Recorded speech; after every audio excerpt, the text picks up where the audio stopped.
In negotiations, folks have brought me in and said, Mike, we want to have help with our negotiation. Here's where we stand, here's where they stand. And I ask them questions which exposes them to thoughts they hadn't thought about with their own interests. How will others look at this? How will competitors look at this? How will your employees look at this? How will your shareholders look at this? And what might be the perception? And they oftentimes think, well, this is never going to get out. And I said, well, at some point it might.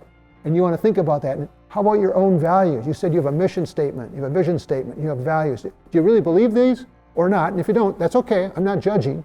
But where do you stand? What might this mean in terms of the implications when this information is found out at a later date? Do you want to be seen as the reasonable party in this process? And then sometimes I get involved with even boards of directors. They're fighting on a given issue. And I assisted a group once out west, and in this situation, they brought me in to mediate on a specific issue. And what I did is I asked a lot more questions of these two boards of directors. They started off with their focus on the issue.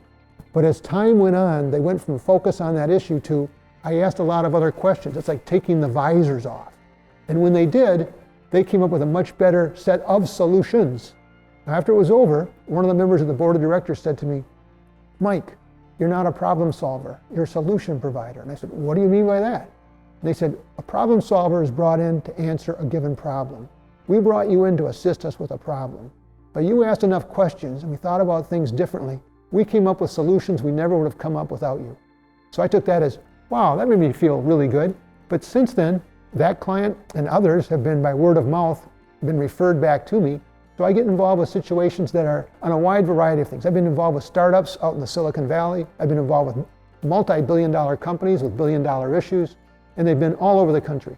So I look at this as I'm really blessed, but what I focus on is connecting relationships, listening actively, and helping them educate each other because of the questions I ask them, where they understand more of their underlying assumptions and risks that need to be brought up to make a better decision that they both can live with.